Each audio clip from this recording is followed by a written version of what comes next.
Hi, everyone. Thank you for joining us. We'll just wait for a few minutes for everyone to come in before we get started.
Thank you, everyone, for joining. We're just going to give it another 30 seconds or so for people to join.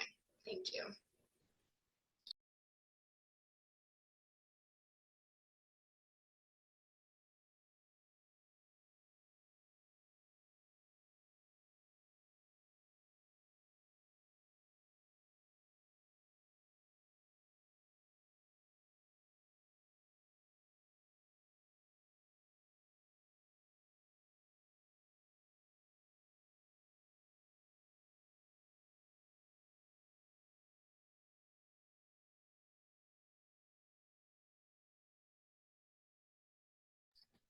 Okay.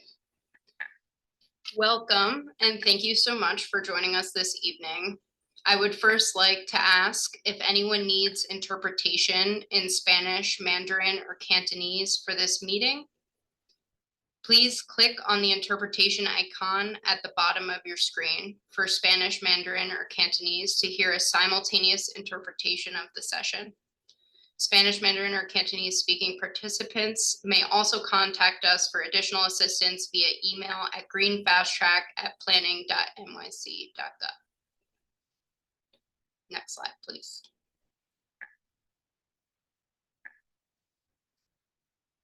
Hi, everyone. My name is Alex Moskowitz. Thank you again for joining us this evening. The purpose of this information session is to explain and clarify the proposed Green Fast Track for Housing Type 2 rulemaking for community board representatives and members, and give you all the opportunity to ask questions ahead of the City Planning Commission public hearing next week. We do want to note that this information session is not a meeting required by the City Administrative Procedure Act process for undertaking the rulemaking, and testimony or comments must be given at the February 7th hearing, submitted through the NYC Rules website at rules.cityofnewyork.us, emailed to planningrules@planning.nyc.gov, or mailed to the Department of City Planning. We will cover all of this information again later in the presentation. Today, we will introduce you to the proposal, which seeks to modify city rules for when environmental review is required during the application and approval process for land use actions. As you probably know, housing proposals in New York go through a rigorous environmental review process that can take a significant amount of time and resources. This particular proposal is the result of the Building and Land Use Approval Streamlining Task Force, or BLAST, and an initiative of the Get Stuff Built report, which sought to reduce regulations and inefficiencies and speed up the creation of affordable housing, drive economic growth, and build stronger communities, all while facilitating greater transparency and protecting the public review processes of the action subject to discretionary review.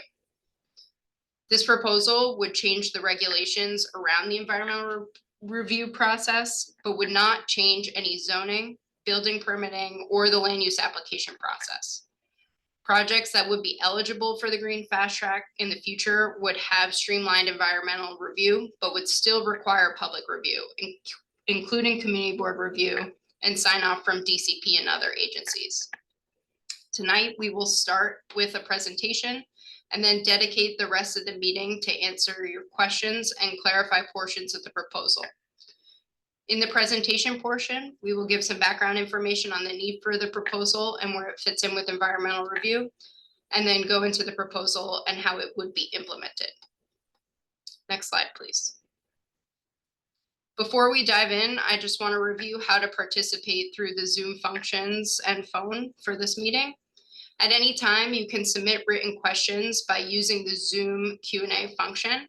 Once we start the live Q&A session, you will have an additional option to ask questions by raising your hand in Zoom or pressing star 9 on your phone. We will call on people in the order of when their hand is raised, and you will be able to unmute yourself and turn on your camera when called on by the moderator. Next slide, please. The city is facing two monumental challenges, a climate crisis and a housing crisis. Unfortunately, outdated rules, including outdated environmental review rules, are making it harder to address either crisis. These rules make it harder to build housing in New York City and near public transit, fueling high carbon footprint buildings, super commutes, and rising rents. Next slide, please. The best thing you can do to cut carbon emissions is to live in a city like New York. We have lower per capita carbon emissions than virtually anywhere else in the country because of our density and our access to transit. But our current environmental reviews do not encourage smart growth. Under existing rules, you can build single-family homes almost anywhere without any review. But if you want a minor zoning change to build a modest apartment building near a subway, you need to spend hundreds of thousands of dollars and years in review. Next slide, please. At the same time, we aren't building nearly enough housing to meet the demand to live in New York City. Existing rules, which impose enormous costs and delay on modest housing projects, are standing in the way of building the housing we need. These costs and delays drive up the cost of individual housing developments, and the overall delay in supply drives up housing costs for everybody. In some cases, it makes it simply infeasible to build, even for projects with HPD support. Next slide. We're proposing to make it easier to build housing in New York City with a streamlined environmental review. Environmental review is very important, and we need it to identify and mitigate the potential for significant impacts. But we looked at the past 10 years of projects and found that smaller projects consistently found no environmental impact at all. That means that many projects are being forced to go through lengthy and expensive review, even though there is a clear track record of not having negative environmental impact. Serves no environmental purpose, and it's making it harder to build the housing we need to fight the climate crisis and the housing crisis. Next slide, please. Now, I will briefly review some background on the existing environmental review process before I introduce the proposal. Next slide. Actions facilitating development projects require environmental review when discretionary approvals or permits are required from a city agency to facilitate development, the proposal is being funded by the city, or the proposal is being directly undertaken by a city agency. There are three different types of actions in city environmental quality review, or seeker: type 1, type 2, and unlisted actions. Type 1 actions are defined by the state and the city and require some environmental review because they may result in adverse impacts. They may or may not require a full environmental impact statement, or EIS. Type 2 actions are defined by the state and local agencies and are those that categorically do not result in adverse impacts. They do not require environmental review. Unlisted actions are those that do not fall into either bucket. They are typically smaller than type 1 actions, but also may or may not require a full environmental impact statement. Next slide, please. The seeker process for type 1 or unlisted action is very complex and time intensive. A project can take from 2 to 3 years to get through pre-certification, which is driven in part by the preparation of an environmental review. Next slide, please. The state has adopted a list of type 2 actions that applies throughout.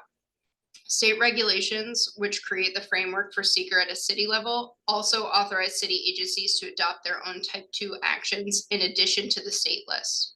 To include an action on an agency type 2 list, the agency must establish that its action will not have a significant adverse impact on the environment under the criteria established by the state, and establish that its action is not a type 1 action as defined by state regulations. City planning adopted the original type 2 list under this authority about 10 years ago. Next slide, please. Our proposal is to update the city list to allow for more type 2 actions, a new green fast track for environmental review. This proposal would create a streamlined path for small and medium-sized housing projects in New York City. It would increase predictability as well as time and cost savings for these projects while maintaining the existing public review process. Qualifying for a type 2 pathway could cut existing approval timeline by more than half, along with costs of review and delay. This would eliminate a barrier to more development of small and medium-sized apartment buildings, including affordable housing, and reduce waiting times for other projects that do undergo environmental review. Next slide. Now we will discuss the details of the Green Fast Track proposal. Next slide. The proposed Green Fast Track eligibility criteria are based on projects that have no track record of environmental impacts. DCP and partner agencies reviewed more than 1,100 projects with applications completed between January 2013 and May 2023 to determine which types of projects resulted in no impacts, the parameters that define those projects, and what other conditions projects would need to meet to preclude the possibility of impacts. The result is a proposed set of rules that define Green Fast Track eligibility that is supported by 10 years of projects that underwent environmental review. If projects satisfy all of the proposed requirements, they would qualify for the fast track and proceed directly to public review when their land use application is complete. The public would still have the opportunity to participate in the land use review process for these projects as they do today. Next slide, please. In our review of past projects, we found that the most common environmental issues identified in review are either density-related or site-specific. Density-related issues are those due to the proposed size of the development in relation to its environment.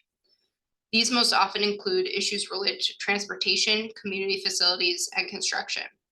To make sure we excluded projects with the potential for density-related significant adverse impacts, the size of the projects eligible for the fast track was limited. Site-specific issues are those that stem from the development's location or context, no matter the proposed project.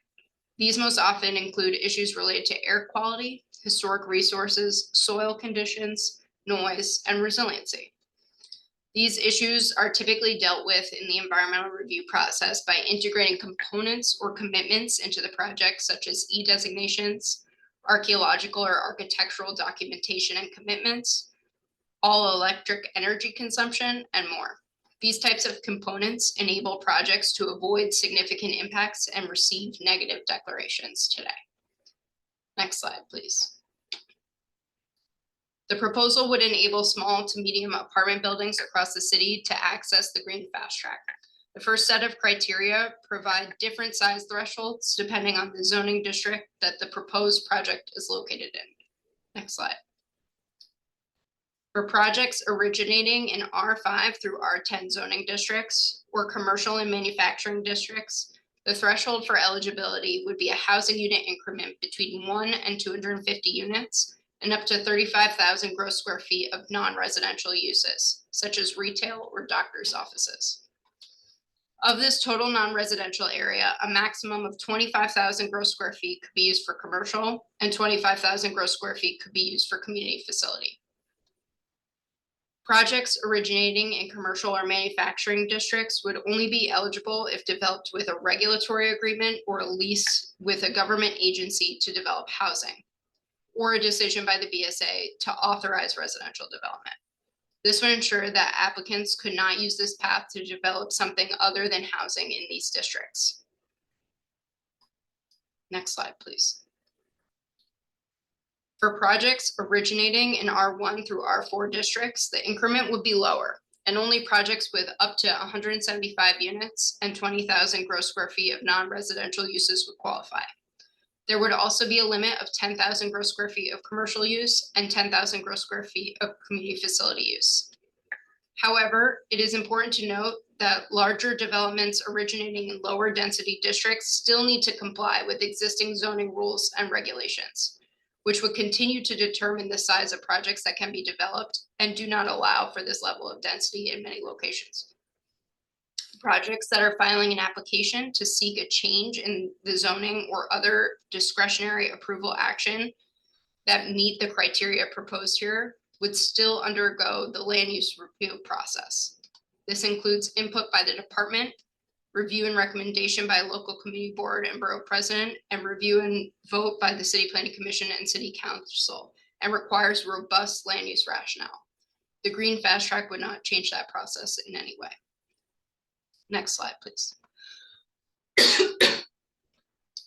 The fast track would support our climate goals, requiring buildings that use this path to forego fossil fuels and commit to electric heating, cooling, and hot water.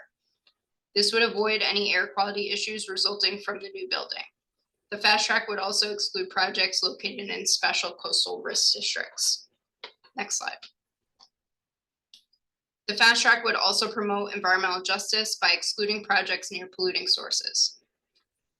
Projects adjacent to arterial highways or affected by sources of air pollution would not be eligible. It would also require buildings to meet health and safety standards if they are built in areas with high ambient noise, or to remediate if there are hazardous materials on site, with required documentation of site assessments. Projects could satisfy these requirements either by establishing that there are no air quality, noise, or soil issues, or by agreeing to an E designation as they do today. These important environmental safeguards are some of the most common protections that result from the environmental review process and would remain part of the green fast track. Next slide, please. The green fast track would also preserve safeguards to important elements of neighborhood character. It would preserve mechanisms for oversight from the Landmarks Preservation Commission with regards to historic resources, including architectural and archaeological documentation and construction protection if necessary. The fast track would also exclude projects that are more than 250 feet tall and more than 50 feet tall and directly adjacent to an open space, natural resource, or historic resource that is sunlight sensitive. Additionally, a project would not be eligible if the site contains a natural resource. Projects would also need to have a less than 24-month anticipated construction period to qualify. Next slide, please. If projects meet these criteria and commit to the various safeguards described, then they would qualify for the green fast track and be exempt from further environmental review. Green fast track projects that seek land use approvals at DCP would continue to include a detailed project description and requisite land use rationale. They would move through the same required public review process as today, including referral to committee boards. They would provide succinct and accessible documentation of eligibility and commitments, and would also still need to provide a racial equity report where they are required to today. All of the parties of public review, from the committee boards to the city council, would still use all such application materials and reports to determine and vote on the merits of the proposal. Next slide, please. We estimated that if these rules had been in effect 10 years ago, that approximately 12,000 new housing units may have been built more quickly and efficiently. Next slide. This map shows the land area that would be potentially eligible based on the criteria described. In some of these gray areas, applicants would need to commit to noise or air quality protections to be eligible. Next slide, please. Here are some examples of the scale and types of projects that may have qualified. These projects ranged from having 33 to 160 income restricted or supportive housing units. At the time, they required environmental review, but their reviews did not result in the disclosure of any environmental impacts. Next slide. So let's discuss how this would be implemented.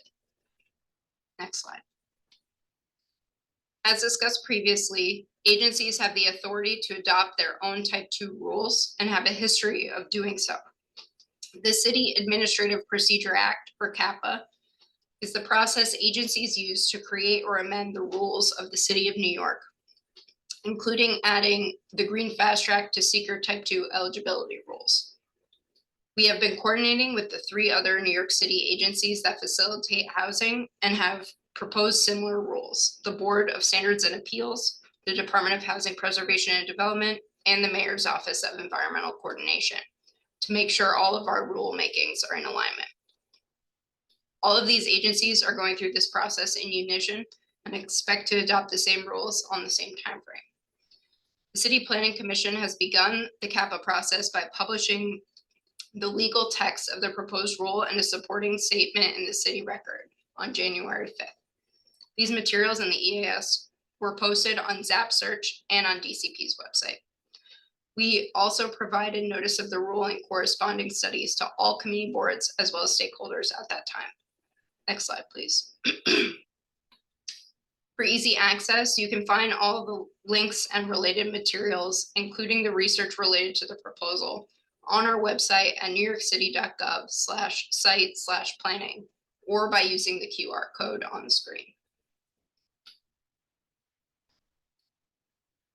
Next slide, please. Our public hearing will take place next week on February 7th before the City Planning Commission at 120 Broadway. As mentioned at the top of the presentation, please submit any comments or sign up to testify through the formal channels required per the CAPA process. You can find information online at New York City Engage, NYC Engage, on how to sign up and testify. Comments on the rule can be submitted online through the city's rules website at rules.cityofnewyork.us. And you can sign up to speak at the hearing through NYC Engage. After the hearing and an opportunity to consider any comments, the commission would vote on a final rule. If approved, a final rule would become effective after it is published again. Next slide, please. We wanted to answer some questions we have been getting about the proposal through our rulemaking email and that were asked by members of the commission. My colleague Rain will join me to help answer some of these questions.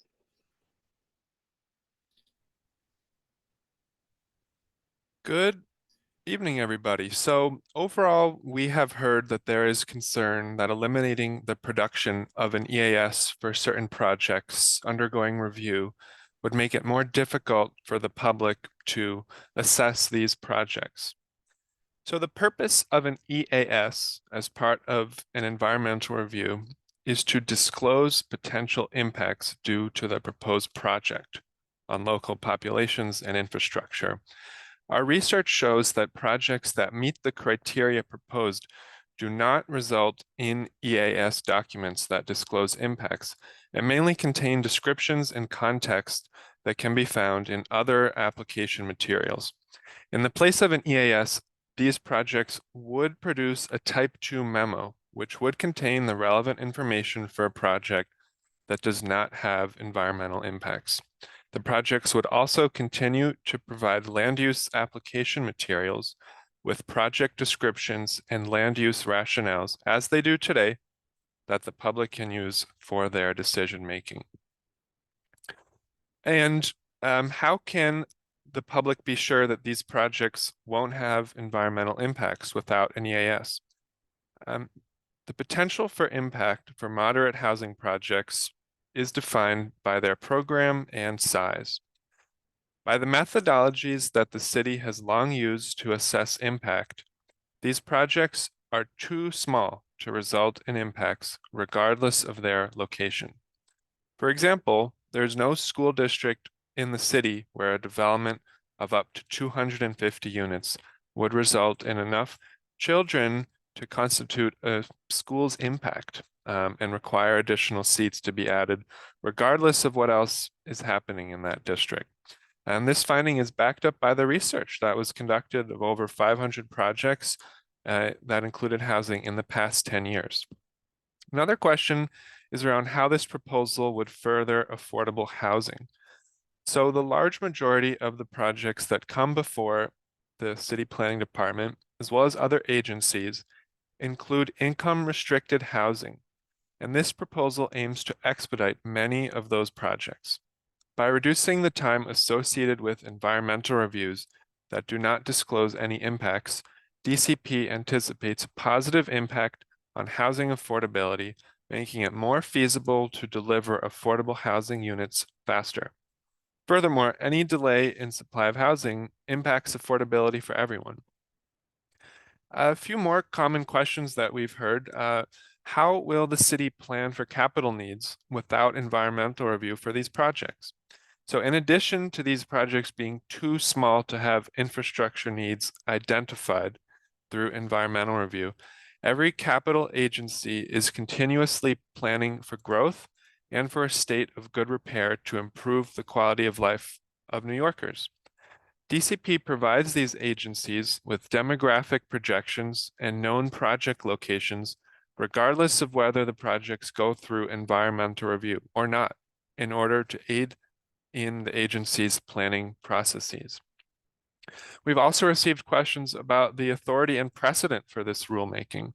And as background, this rule change is authorized by SECRA, that's the State Environmental Rule Procedures, SECRA regulations, and many agencies and municipalities in New York State in the past have adopted their own Type 2 lists, including DCP in 2014 through the CAPA process. DCP is also coordinated with the New York State Department of Environmental Conservation, which administers SECRA, to ensure alignment with state regulations. And lastly, or almost there, we have also received some questions about if this proposal would encourage outsized developments. So this rulemaking would not remove any zoning regulations. Land use review and public review are still required where projects would change zoning or require any other approval.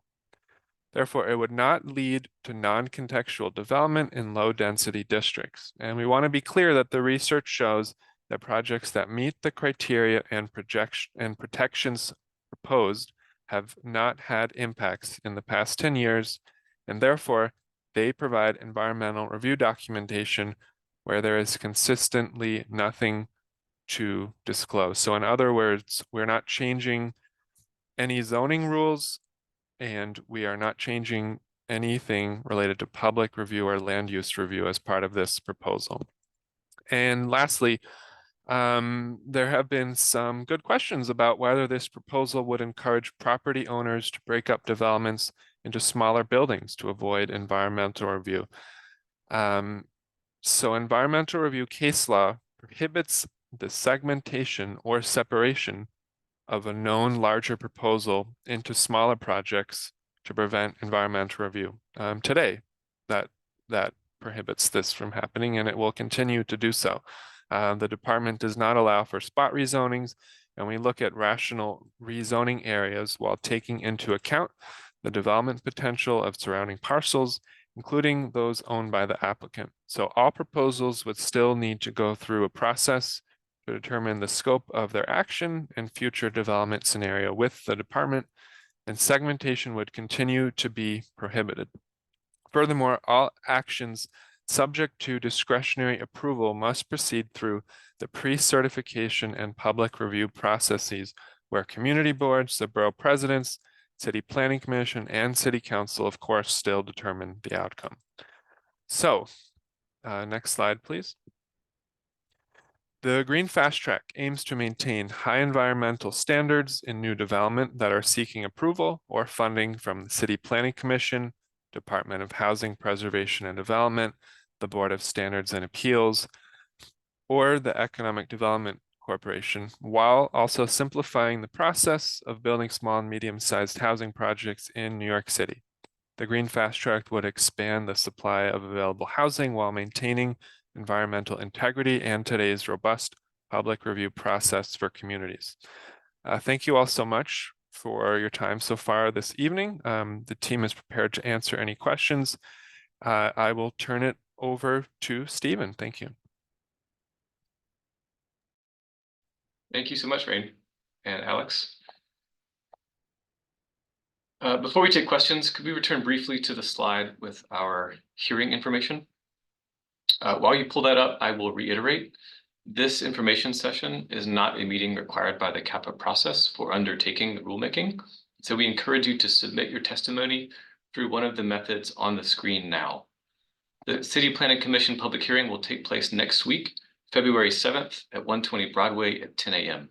Please submit any comments or sign up to testify.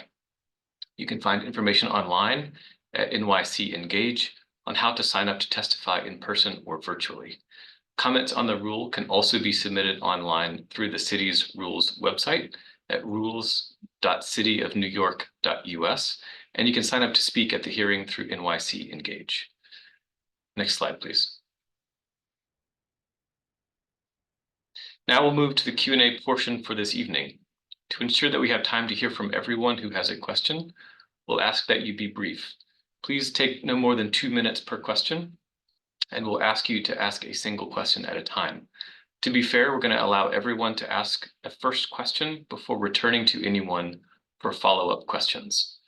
We'll also alternate as needed between answering questions from attendees with their hands raised and from the Q&A feature. To ask your question out loud, please raise your hand. When called upon, you'll be able to unmute yourself and ask your question. And to use the Q&A feature, simply type your question and we'll answer them out loud.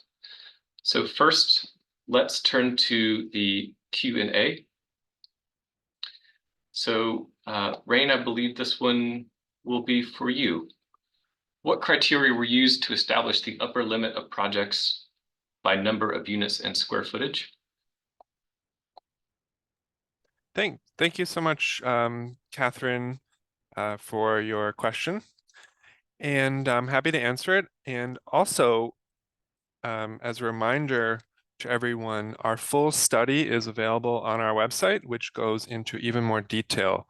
And you're welcome all to take a look. And so what criteria were used to establish the upper limit? So the main one, of course, is the 250 unit threshold. And this was chosen for a few reasons. The first reason is actually, so in seeker, there are type 1, type 2, and then unlisted actions. And unlisted actions in certain locations which exceed 25% of any type 1 threshold are considered type 1 actions. So in other words, because actually in the law right now, there is a 1,000 unit threshold for type 1 actions. A development of more than 250 units, right, 25% of 1,000 could be a type 1 action and therefore be ineligible to be considered a type 2 action. So in other words, there's precedent for 250 being the upper limit there. And also, we have provided our full list of projects analyzed. We looked at over 1,000 projects over the past 10 years. And then from that list, we went down and down to identify environmental issues. 407 had a housing unit increment of up to 250 units. And of those, we looked at various environmental issues to identify these additional criteria. For example, square footage requirements. We looked at density-related environmental issues to essentially see above which threshold are we starting to see issues identified through these very thorough and detailed environmental reviews, which take up to 3 years to complete. So they're very detailed studies, and we used all that data to identify criteria that we are confident would ensure that any projects that would make it to type 2 eligibility are underneath those thresholds, because those thresholds have been established to never have shown environmental impact. But again, all this is also on our website. We have a whole EAS done for this project, and all of our data is up there too. Thank you. Thank you so much, Rain. Tom, could we go to attendees with their hands raised?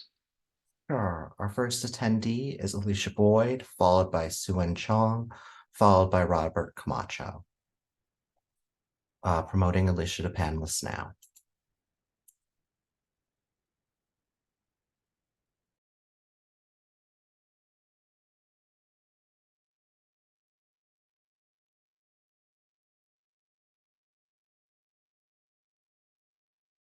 Hello, can you hear me? Yeah, thank you for joining tonight. First you talked about the study. I went through your documents online in the ZAP portal. I did not find these studies. We have been emailing DCP for the last week, asking for responses about where this data is at. No one has bothered to respond to us.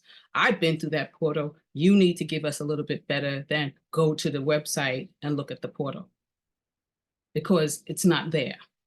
So why don't we start with that? Disclosure, because you're supposed to be disclosing these studies to the public.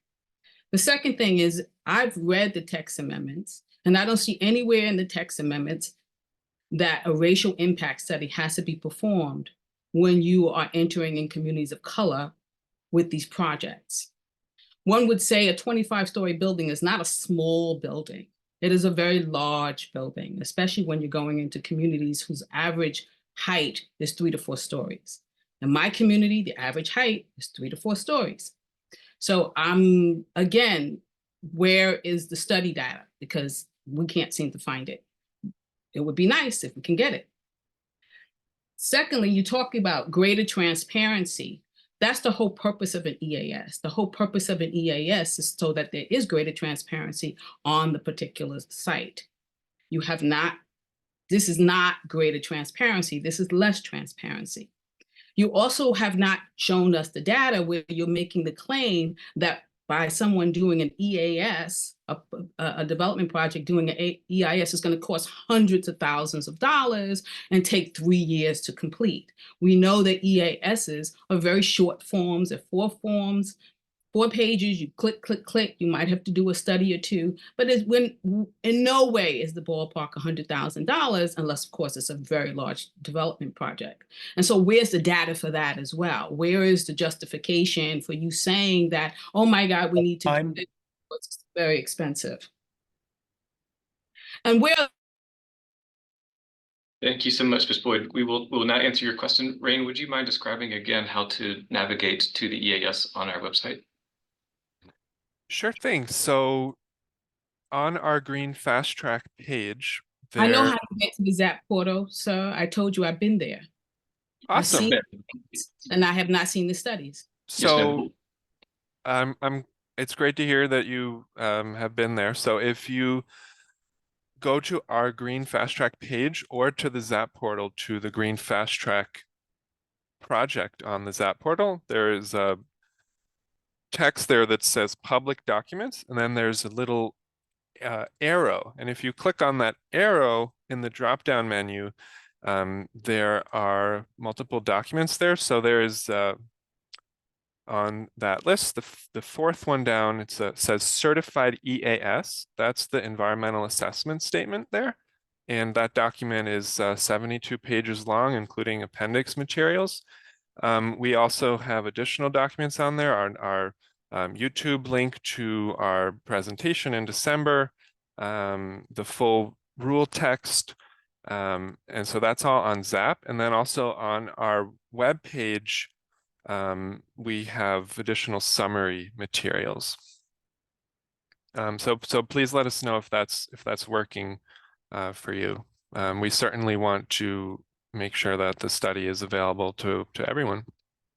And do you have the monetary study on that, where you're making the claim that the average EAS is $100,000 or more and takes 3 years? I can take that question, Stephen.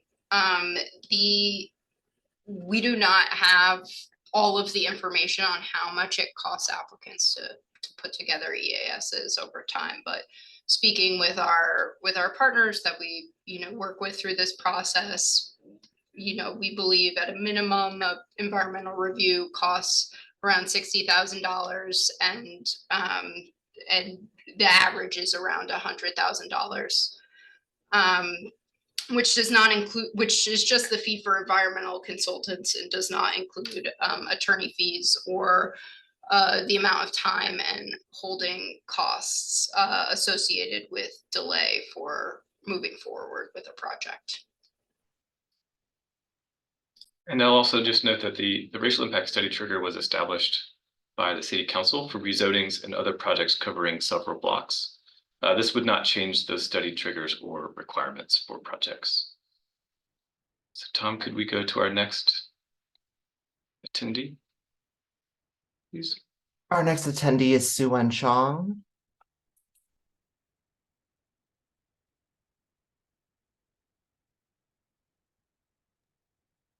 Hi, thank you for taking my question.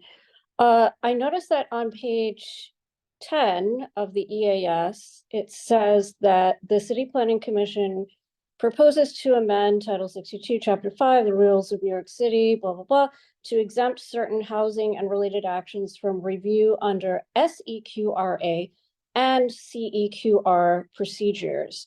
So does that mean you're proposing to remove the state environmental quality review in addition to the city environmental quality review if the projects fall under these thresholds? Because, you know, we have projects certainly that are subject to SEQRA, but they're not subject to rezoning actions. So in those cases, the SEQRA would be the only form of public review that we have. And what would be the authority for the city removing SEQRA in those instances? Thank you so much for your question. I will take this one and ask for our council to help as necessary. So the state regulations adopted under SEQRA, SEQRA, as you noted, authorize state and local agencies to identify and exempt environmental review actions under New York City rules and regulations, section 617. And this rule only affects reviews by the City Planning Commission. So if any other agencies are required to review, they would still need to review as those regulations provide. So this would only be for actions subject to the City Planning Commission.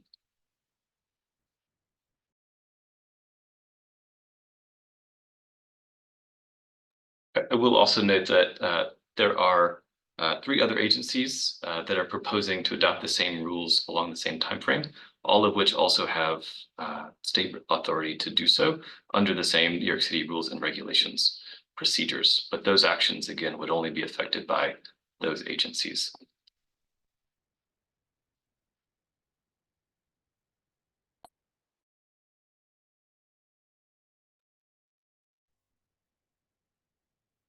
Could we take another question, please? The next speaker is Victoria Hillston.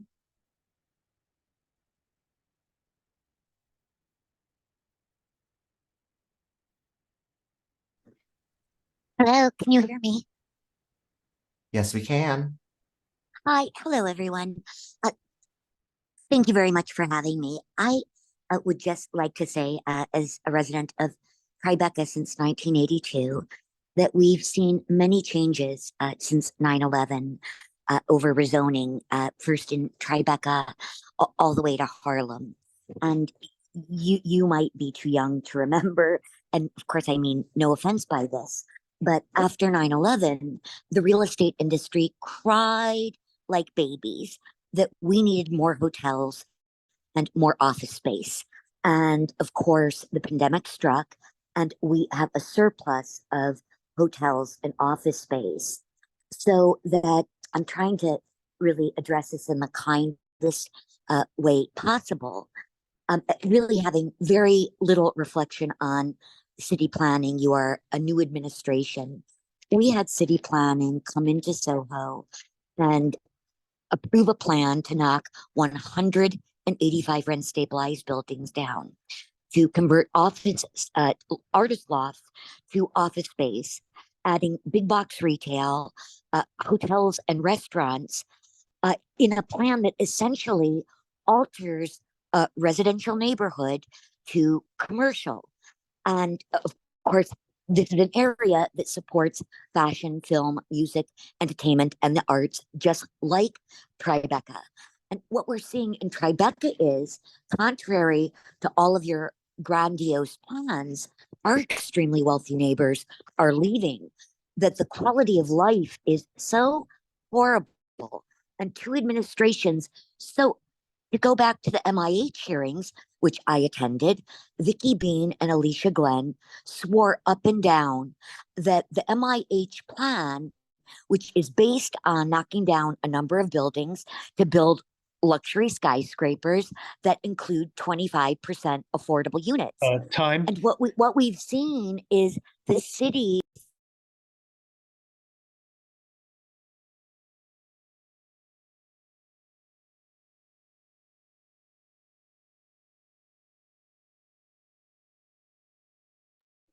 Thank you so much, Ms. Hillstrom.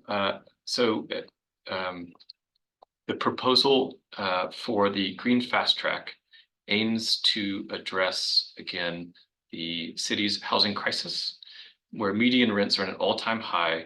We are currently in a housing crisis. And again, this is only one of the tools the city is proposing to address that, and is separate from the City of Yes for Economic Opportunity and other proposals, all of which aim to collectively address the housing crisis and provide for economic opportunity. So let us now pivot to some questions from the Q&A. Nick, could I ask you to bring the presentation back up for the criteria? And I'll ask Alex to again cover the limits for height, noise, and air quality. We'll go over the then one more time per a question in the Q&A. Thank you.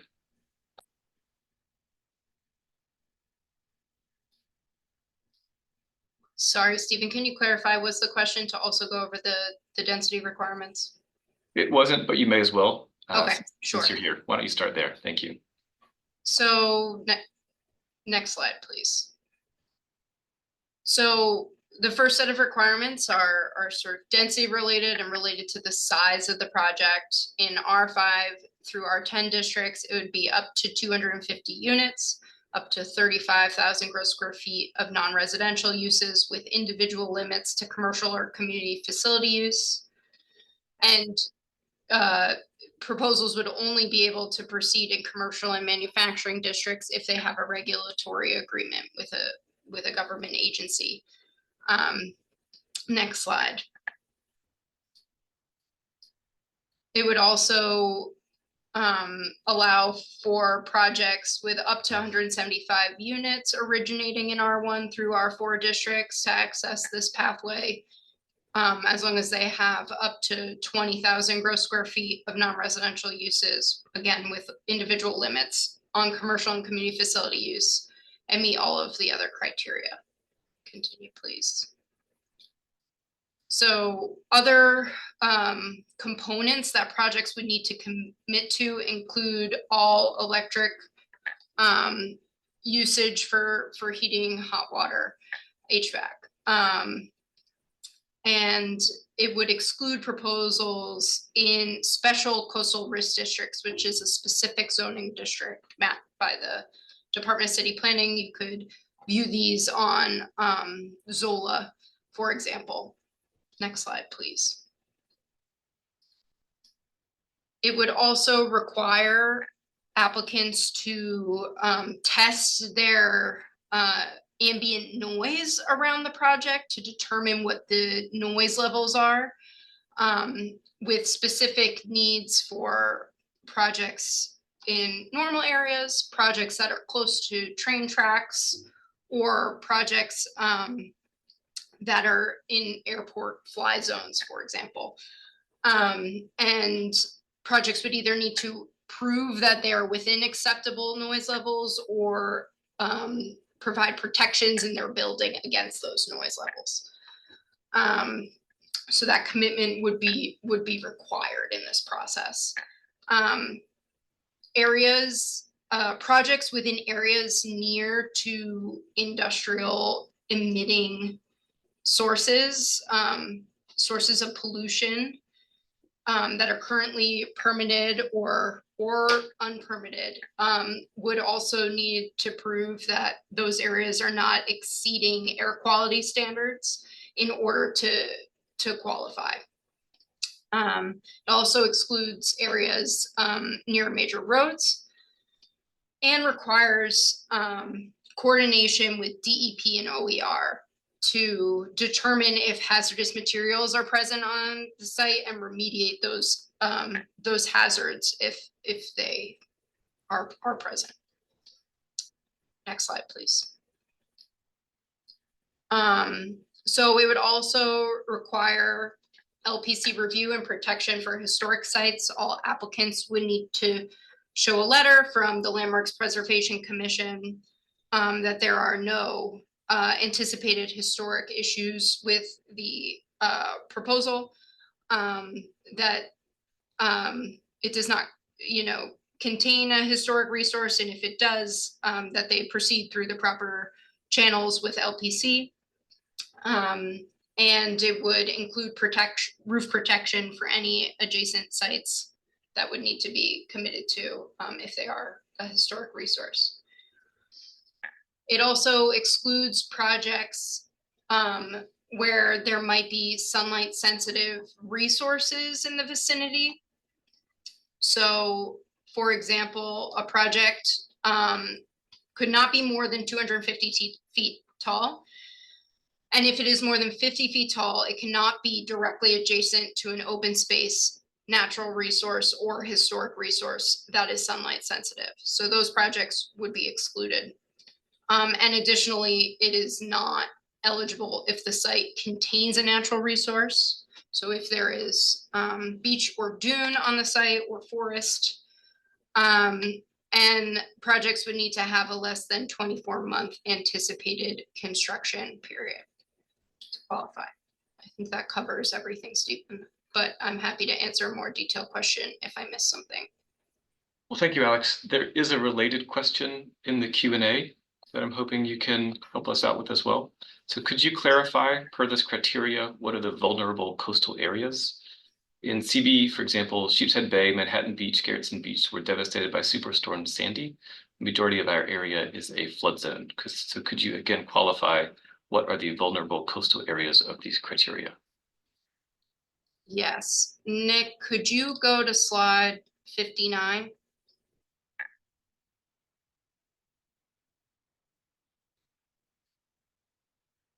So I believe Garrettson Beach was mentioned, which is a special coastal risk district.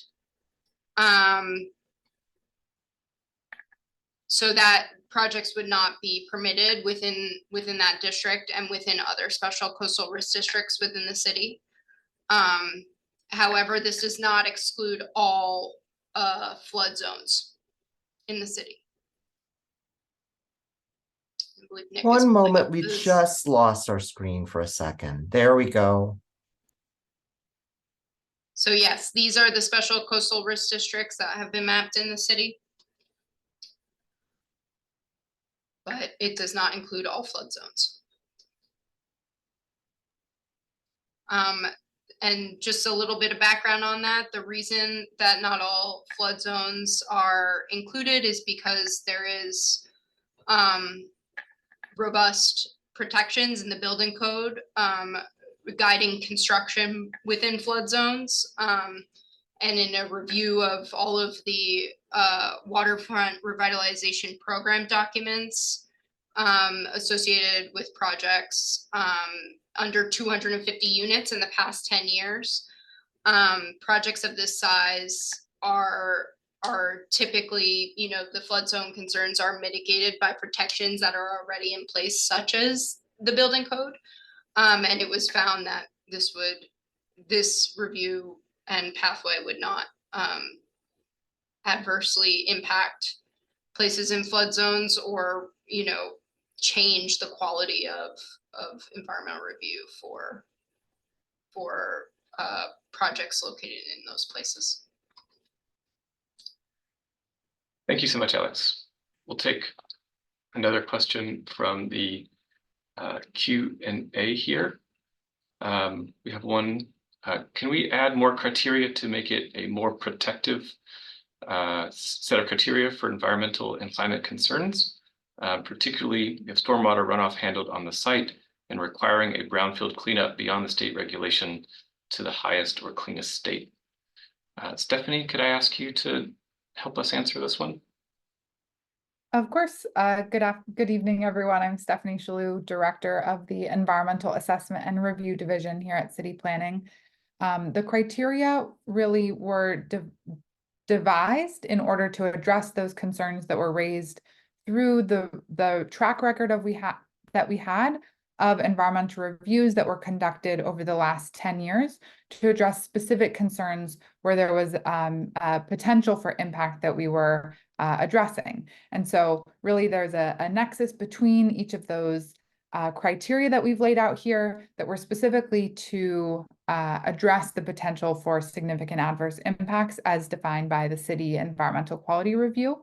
To the few points in the question about stormwater runoff, the Unified Stormwater Management Rule does require that buildings handle their on-site stormwater generation on their site.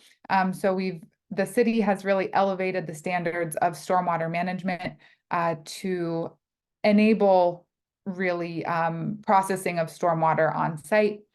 And as Alex described, the hazardous materials remediation requirements, we will still be requiring environmental site assessments for those project sites that do not already include a commitment for hazardous materials remediation. So if recognized environmental conditions are found, environmental remediation will still be required even for projects that are proceeding on the green fast track type 2. So we're maintaining these robust environmental standards around stormwater runoff and environmental hazardous materials remediation to ensure that public health and safety are protected. Thank you so much, Stephanie. Tom, could I ask you to help us to go back to attendees with their hands raised, please? Sure. We have 3 speakers who have not yet spoken with their hands raised. The next speaker will be Stephanie Simone Mahoney, followed by Minnie Mankita, followed by Laura Spalter.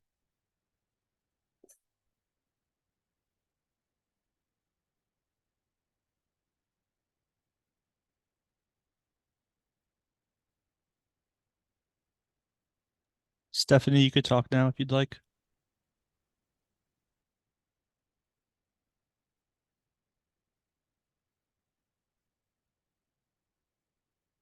Stephanie, you can turn on your mic. You may also be seeing a message box on your screen asking you to accept promotion to panelists, so you can turn on your mic and camera.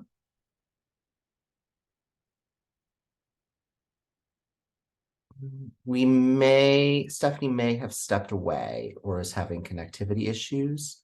Perhaps we can come back to her.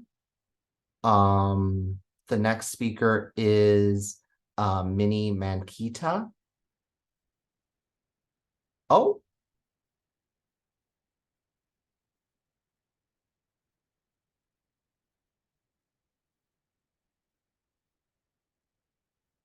Minnie is rejoining as a panelist.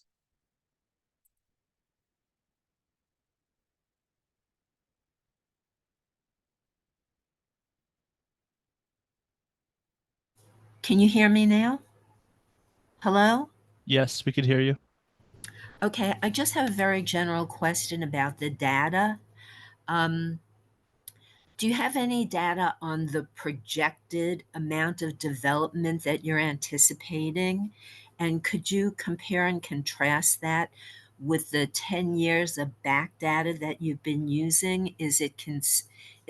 What is the rate of difference, or what are you anticipating?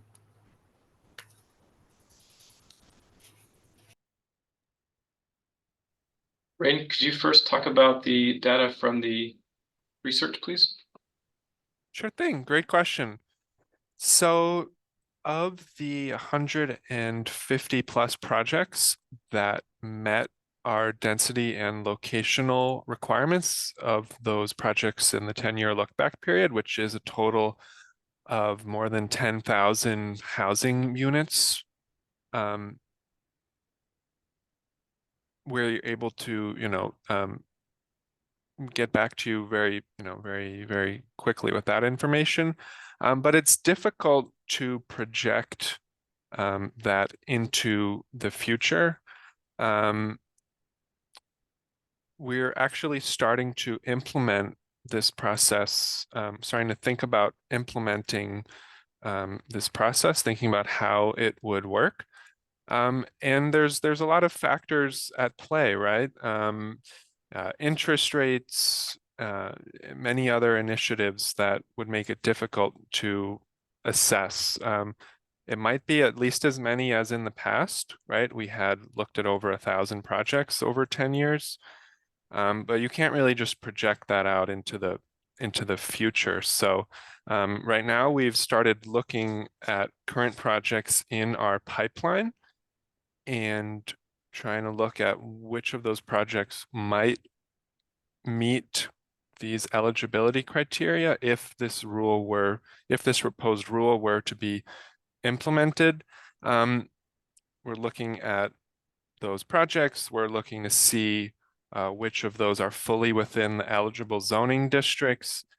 Right, we're so early on in this process right now, and there are a lot of eligibility criteria, including agency commitments, also applicant commitments, and so yeah, it's really hard to say. I think what I'm trying to say is we don't know the answer to your question, right? We would love to know, but it's really hard to project right now. It's just a proposal. If anyone else would like to add to that, welcome your input. Thank you so much for the question and for your answer, Rain. For the sake of time, why don't we take another question from another attendee with their hands raised, and we can come back later as needed. Next speaker is Laura Spalter.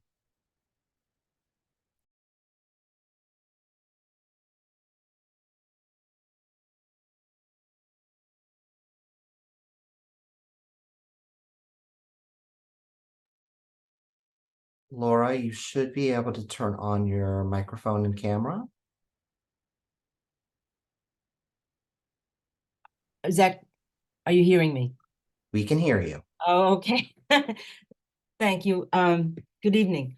Two quick questions. One, how did you arrive at the 175 unit and 250 unit for this rule change? In my view, in a low density area, 175 is huge. That's a huge project. So how did you come across those numbers? And then I have another question.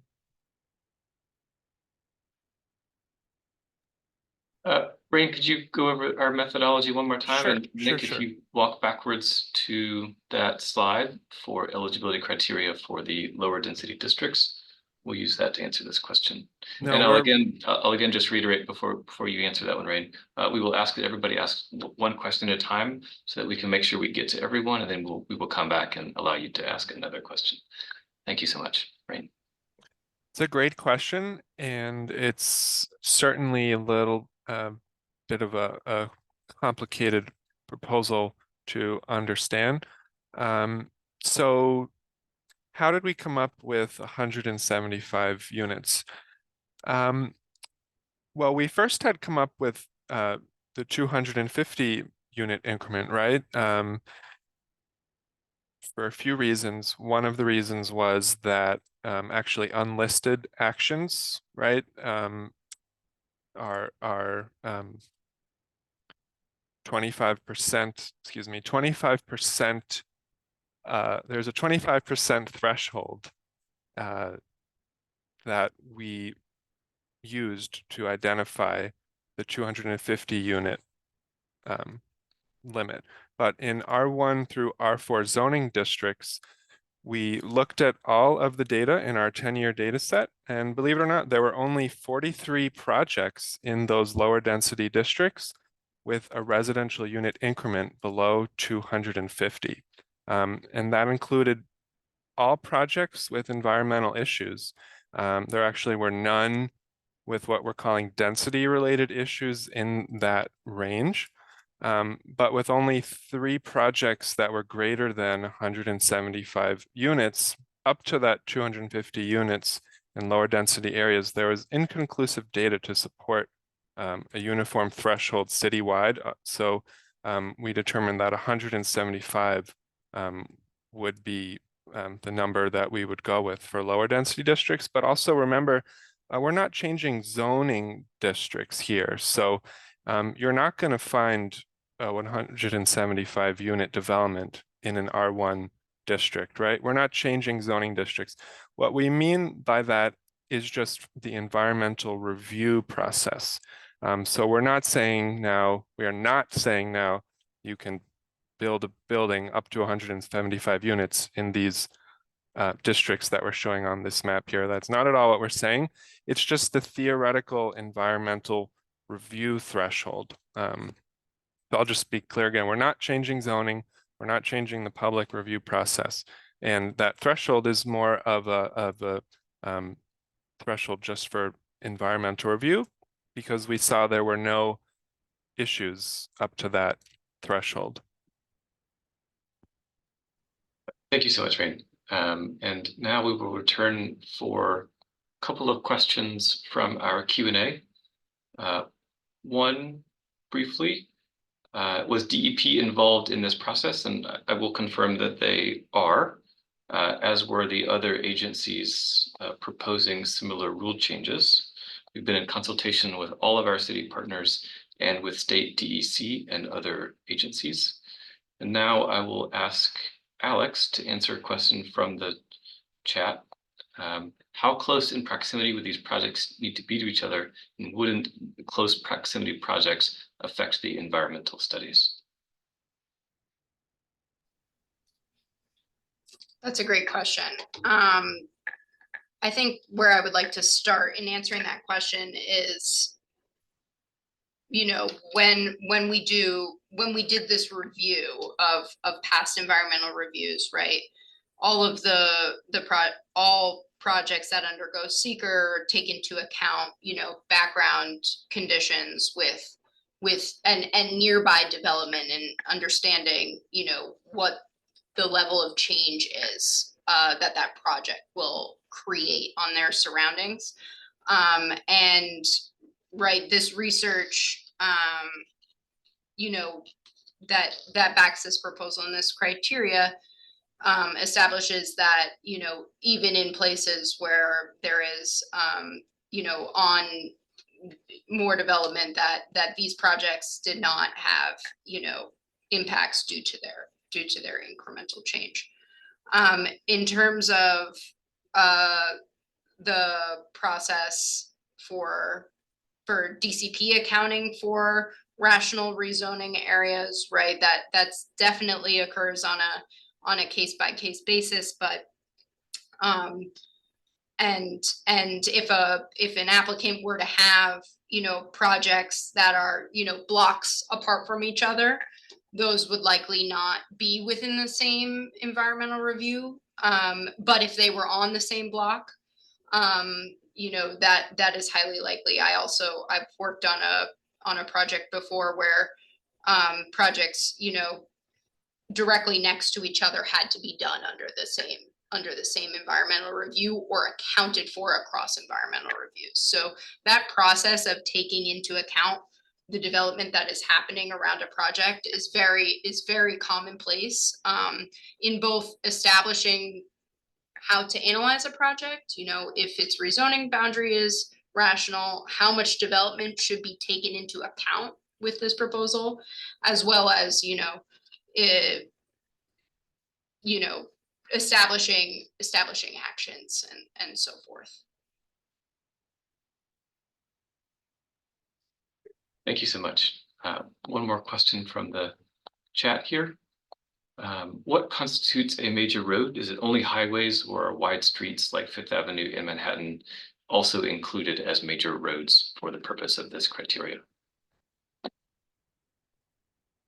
Great question. We actually have in the New York City zoning resolution an appendix called Appendix H.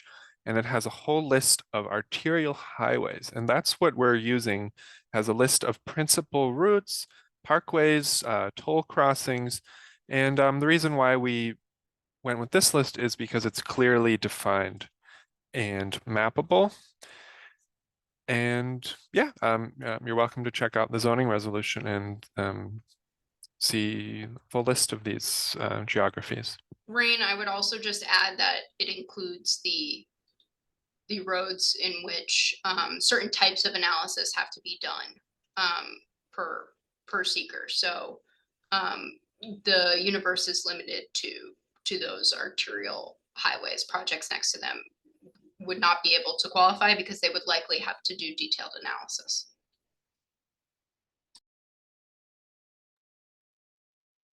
Could we take another question from attendees with their hands raised, please?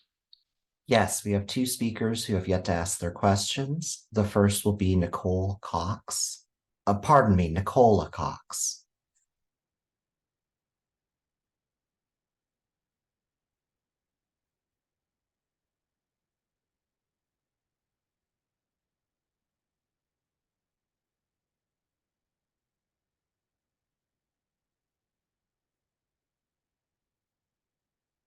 One moment, Nicole is being promoted.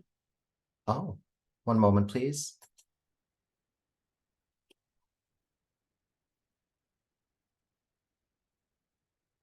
Nicola, Hello. I believe. Hello.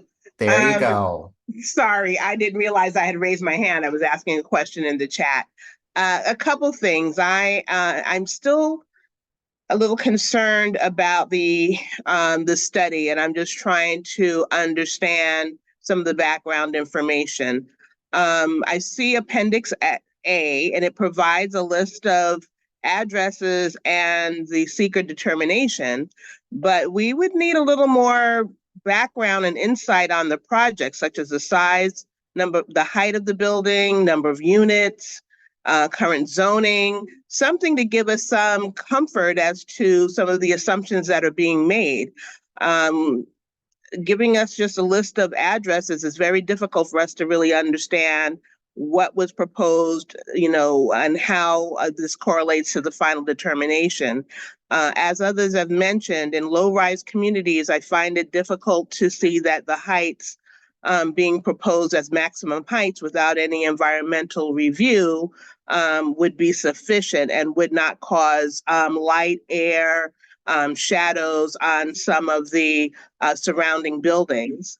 I know that you said that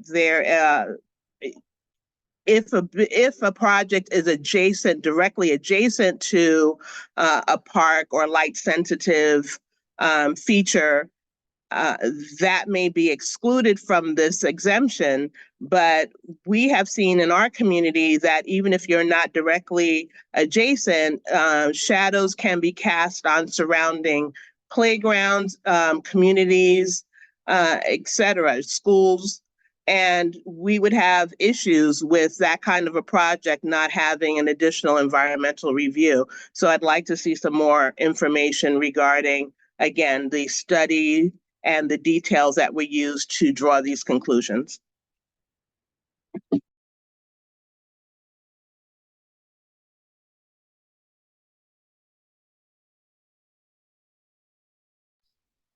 So I can take this question and start with your example, Nicola, with shadows. So in our review, and you did refer to the list that includes the projects that were reviewed that contain housing. There was no project that had a shadows impact that was not directly adjacent to a resource. So yes, you are right that a building, a taller building, might cast shadows on a nearby park or other resource. But historically, that amount of shadow, because of the distance, because of intervening buildings, has never resulted in an impact. In terms of the list, right? We did evaluate every project in the last 10 years for many of the characteristics that you described. And that methodology is laid out in the EAS for what exactly was looked at for each project, and included size, if they identified any impacts, if they identified any components that resulted in them avoiding an impact, maybe they committed to all electric energy use, or they did traffic mitigation, or put in school seats, right? And all of that information was taken into account in how we set a threshold. At what point does a project does the set of projects start to have an impact, and what other things do we need to bake into the proposal to make sure that they don't have impacts in the future if this proposal is approved. We can look at if we can release some more information sort of as an addition to Appendix A. It's really the database that we use is really large, and we can speak to that more at our review session on Monday. But thank you for that comment. It's really well taken. Yes, thank you so much. We will provide a spreadsheet with the EAS information on our website. But thank you again, Alex. I will take one more from the Q&A here. If there were only 40 projects to benefit from this program, how many housing units could this program help develop? Would any tax benefits for builders be considered? So again, this program is one of the tools the city is offering to address the extreme housing crisis we are in right now. It seeks to help applicants, private applicants primarily, proceed through the public discretionary review process, and may benefit any applicant who seeks to develop a medium, a modest size proposal in that requires City Planning Commission review.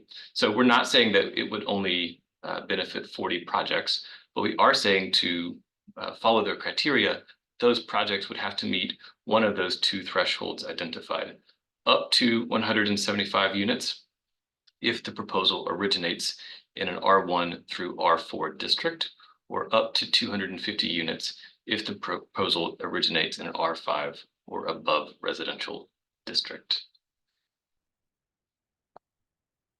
So do we have any others from the attendees? We have one more attendee who has yet to ask a question. Teresa Westerdahl.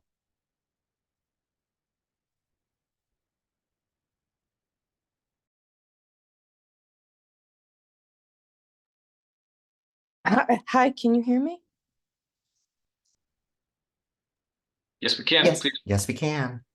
Okay, so first, I'm a strong believer in transparency and access, and I'm hoping the description on how to access these studies,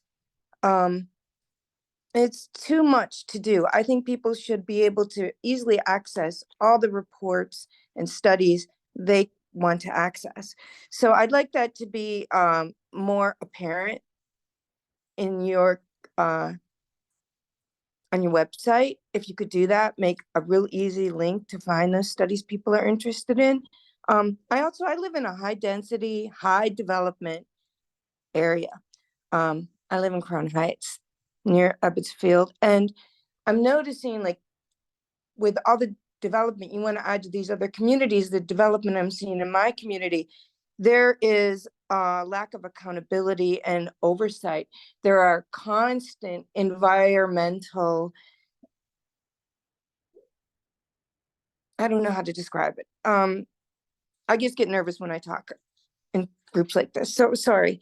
But there are constant violations, like environmental violations, DOT violations, DOB violations, and the street has collapsed several times near me. And we have probably 8 projects going on within maybe 2,000 feet of where I live. And how are you deregulating and not having the ability for the oversight? Seems to me like it's not going in the direction I want. We don't, that I feel sorry for these smaller places that you're gonna put these complexes into, I'm hoping I'm making sense. So You certainly are, and thank you so much for asking your questions. I think you did great. So I'm so sorry you were nervous. Again, we think you did great. Again, thank you for your question. We'll note in the chat for all of you, we'll post a screenshot of how to access the public documents portion of the ZAP project records. We'll make it very clear where exactly you can find the EAS. I'll also note in response to your question about deregulation, we'll underscore just that this proposal does not seek to change any zoning or any other regulatory mechanism or oversight by any agency, city, or state. So again, this is not a text amendment. This does not seek to change the zoning, and nor does it seek to change any portion of the way public review would work, ULURP or non-ULURP. So any proposal before the City Planning Commission that seeks to receive their approval would still go through all of the channels that type of action currently does for community board, borough president, City Planning Commission, and City Council recommendation and ultimate vote. So again, there is no deregulation portion of this proposal. It only seeks to streamline the pre-public review process so that more projects may move into public review faster to, again, ease the housing crisis, which is the fundamental goal of this proposal. Again, thank you so much. 多謝你嘅問題。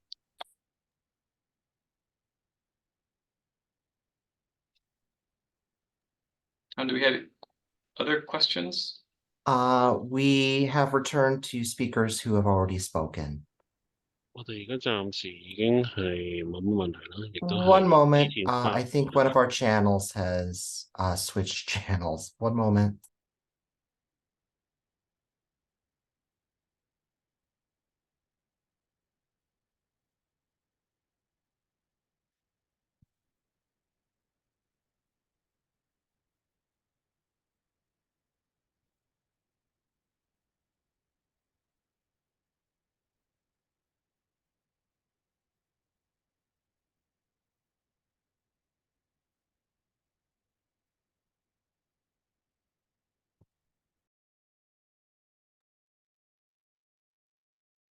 Sorry for the interruption. We can continue. I think do we have any other attendees who have not yet asked a question? If not, we may move around and allow attendees to ask a follow-up. Yes, the next speaker will be Alicia Boyd.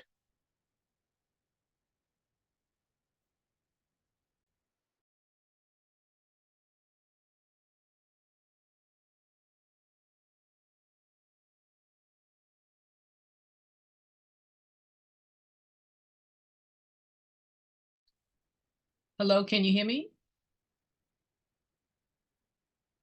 Yes, we can. Okay, one of the issues that you make the claim about is cumulative impacts, where you said that you worked on a project and there was a project right next door to it, and so you considered the entire project. However, that is not the history of the Department of City Planning. We here in Community Board 9, we had a project that was going up, Cornell Realty Management. And then we had a bigger project going up right next to it. The Department of City Planning segregated those two projects, refused to consider the cumulative impacts of both of those projects. And so we had to file a lawsuit. And we were told by the Department of City Planning that, oh, for the first project, oh no, wait till the second project, and then we'll do the cumulative impact. And then when we got to the second project, they said, oh no, we can't do cumulative impacts because the first project has already passed. So we know that the Department of City Planning has a history of ignoring cumulative impacts for development projects. And so we can see again this issue. Secondly, I think I have to reiterate what someone else stated. Having a list of addresses is not providing data.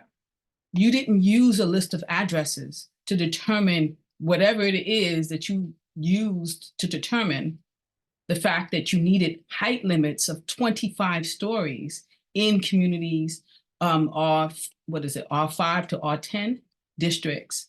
So again, the data is incomplete. To give us a list of just addresses and a ULIP number is not giving us the raw data that we're asking for. And you know we're asking for the raw data because that's the raw data that you use or you claim to have used in order to come up with these thresholds that you're claiming you're using.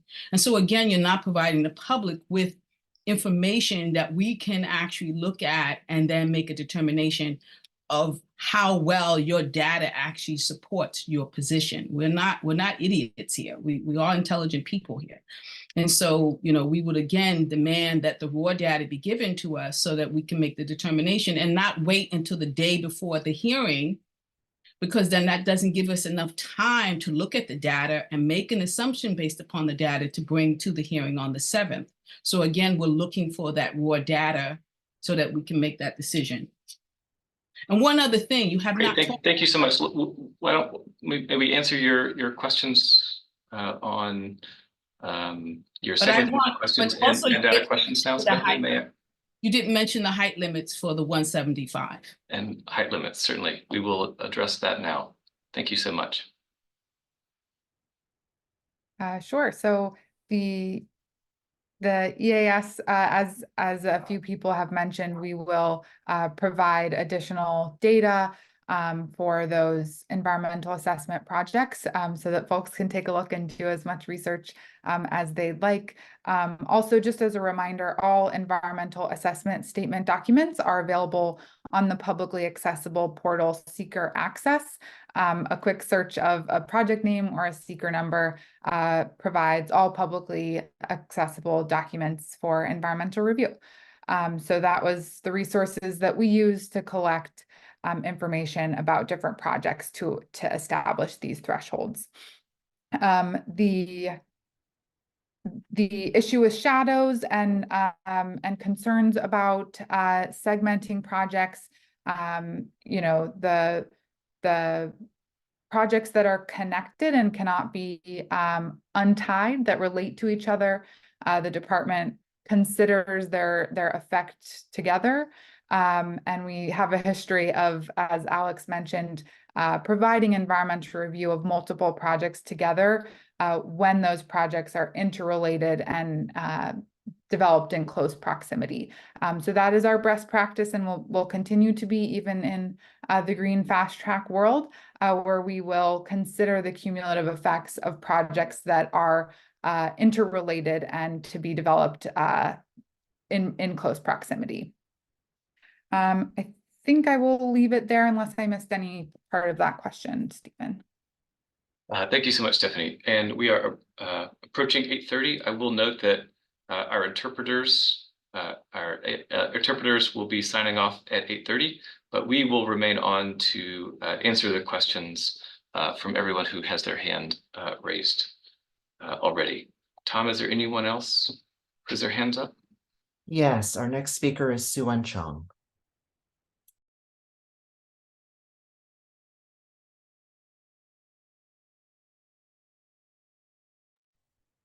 Thank you again.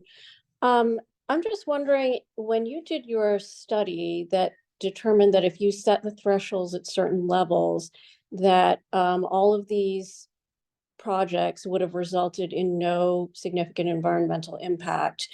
That's based on the environmental study assessment that was submitted by the developer that stated there was no impact. Did you double check everything that was submitted to see if whether or not you agreed with that? Because what we've found in our community is that oftentimes developers submitted inaccurate EASs, or they just, hate to say it outright, said something that was false, and we had to sue. And there were times when we were successful in court, where the lower court said that these were indeed not accurate assessments. And had the assessments not been submitted because they weren't required, that false negative would not have been identified. So I'm wondering if your study takes into account those things, because obviously not every community has the resources to scrutinize these EASs and go to court. And so sometimes these false negatives are not identified.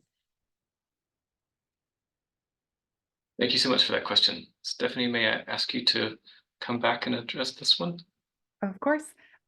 So while many times private applicants are the party that is conducting and writing the initial environmental assessment materials, the department, and my team in particular, is the lead in reviewing these applications for completeness and compliance with the guidance of the Seeker Technical Manual, as well as our best practices across the city. So no document gets signed off by the department without a thorough and robust review by our team of environmental planning specialists in the department, as well as subject matter experts across the department in many of our divisions, as well as subject matter experts in other agencies. So the Parks Department, Landmarks Preservation Commission, DEP, and the Department of Transportation are regular partners in the review of these materials to ensure that the analysis is accurate to the best degree that we can validate, as well as that the department and the City Planning Commission, in their role as lead agency for the environmental review, agree with the conclusions.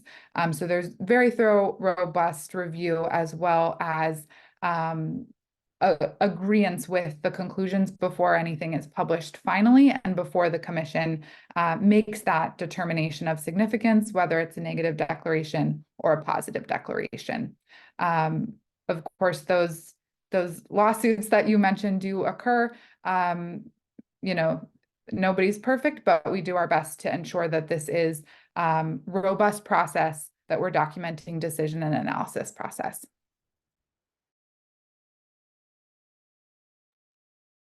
Thank you so much, Stephanie. I also want to thank all of our attendees tonight, everyone who joined to listen, as well as everyone who asked a question in the Q&A and or raised their hands.